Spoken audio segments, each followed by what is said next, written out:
welcome to another Tri-tutors video. In today's video, we're going to be looking at some scene poetry questions for the poem The Shipwreck. Now, before we get into it, like I've said with all these scene poetry question videos, I would definitely recommend that before you get into this video, that you go ahead and watch my video where I analyze the shipwreck line by line and detail for detail so that you understand all the figures of speech, poetic devices, and vocabulary that we're going to be talking about in our answers to these questions. Secondly, I would suggest that you go ahead and watch the video on the scene poetry questions of the poem Solitude, because in that video I actually take some time and outline how to answer scene poetry questions in a lot of detail. So I go through the skills before answering those questions. So please go ahead and watch those two videos before you get started on this video so that it all makes sense and you can really get the most benefit out of this video. So let's get into it. So remember, in your exam, you're always going to have the poem in front of you when you answer the questions. So this is a great way to practice to actually have the poem in front of you when you're answering your questions, so you don't have to try and remember it by heart, but do remember to use, when you are practicing, a poem or a version of the poem which does not have any of your annotations, because obviously you don't have that to assist you in the exam. So as you can see, I've written out 4 different questions that we're going to go through, and the mark allocation is equal to 10. So this is just to mirror and mimic how it is set up in the exam. You have a poem and then you have your contextual questions. Per poem, it's usually 10 marks. So let's have a read of these different questions. So number 1 says, how does the diction in the second stanza convey the poem's theme? This is a 3-mark question, so as you can see, there's going to be 3 things that we're going to have to look at and analyze and write about in order to get our 3 marks. So we're going to have to talk about the diction and really analyze that. We're going to have to talk about the poem's theme, and then we're going to thirdly have to talk about how that diction conveys the theme. Question number 2 is an easy 2-marker. Refer to line 10, explain the figure of speech. So it's going to be very important that we say what the figure of speech is and that we provide a good explanation for it in the context of the poem. Question 3 says, refer to line 13, account for the sound device and comment on its effectiveness. Another 2-mark question, so we need to actually say what the sound device is and then explain how it's effective. And then question 4, refer to the last line of the poem. How does this line enhance the tone and theme of the poem?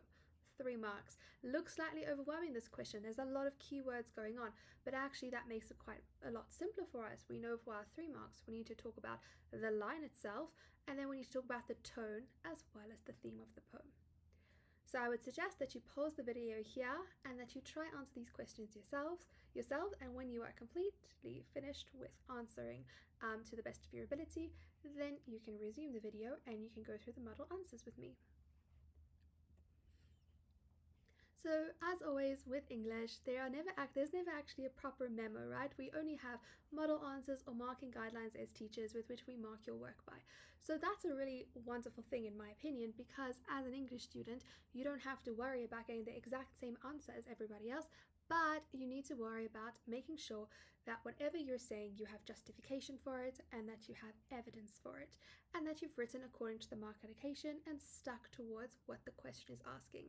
So these model answers, they are obviously not going to be the same as yours, and that's fine, but I'm going to show you where I would allocate the marks, and then you can see for yourself when you're marking your own work where you would allocate marks for yourself based on the information that I'm going to give to you in the model answer. So this was question 1. It said, how does the diction in the second stanza convey the poem's theme? So I said, the diction of neighbor and friend show the close connection the speaker has with the victims. The word bridegroom connotes a person who is supposed to be celebrating the start of a new chapter, married life, while the word bonny shows how dear this group of people were. So that's a lot of diction going on there, and that's alright. You didn't have to include so many examples. I would say, as a rule of thumb, try when they ask you a diction question for 3 marks to include at least 2 different words and connotations. So that is going to give me my first mark. Then I'm going to talk about the theme. The theme of the poem is of loss and grief in the wake of tragedy. There's my second mark. And then lastly, I'm going to group them together and show how the diction conveys the theme. The diction therefore emphasizes the poem's theme as it shows the extent of the community's loss. They have lost close friends whose lives were cut short. Question 2. Refer to line 10, explain the figure of speech. So Winter shakes the door is personification, as winter is an inanimate concept which has been given a human power to destroy. There's my 1 mark. I've actually defined the figure of speech. Now I'm going to go ahead and explain it. This figure of speech emphasizes the theme of the poem, which is about the power of nature to cause tragedy, as winter itself is seen to threaten the safety of the community by endangering the integrity of the doors designed to protect them from bad weather. So winter shaking the door, a really violent image, shows the power of nature, which is a key theme of this poem. Moving on to question 3, refer to line 13, account for the sound device and comment on its effectiveness. Silence suffuses the story, uses the sound device of sibilance through the repetition of the S sound. This creates a whispering effect as the children gradually realize the fate of the souls caught up in the shipwreck. The adults do not want to break the news to the children, and so the story slowly spreads in a whisper. This sound device is effective as it emphasizes the destructive power of nature as the community cower as they speak of the shipwreck. So my first mark is going to come after the first sentence where I've said that it's sibilance. Remember, sibilance is a form of alliteration. It's when we repeat the S sound. And then I would talk about the effect. When I talk about the whispering effect, that would be the second mark.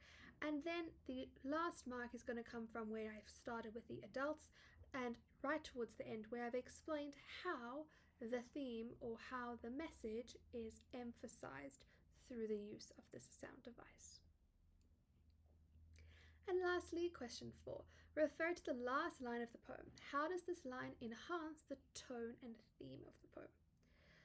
The last line of "and only the waves reply" shows that the adults cannot finish the tale of the shipwreck, as nothing they could possibly say could make the tragedy bearable or explainable. The waves have the last word, which emphasizes the theme that nature is a powerful force. The sorrowful and somber tone is further enhanced as the shipwreck still haunts the community so much that they can't speak of it, and only the waves act as a speaking witness to the event by continuing to flow. The last line acts as a reminder of the true force of nature over humans. So for these 3 marks, I'm going to allocate the mark for the line. So as you can see, the first bit when we said the last line of "only the waves reply" shows that adults cannot finish the tale of the shipwreck, as nothing they could possibly say could make the tragedy bearable or explainable. That is 1 mark. Then the theme, the waves of the last word, which emphasizes the theme that nature is a powerful force. There's my 2nd mark. And then my 3rd mark comes from explaining the tone and linking it all up together. Thank you so much for watching. I hope that you found this video helpful. I'll see you in the next one.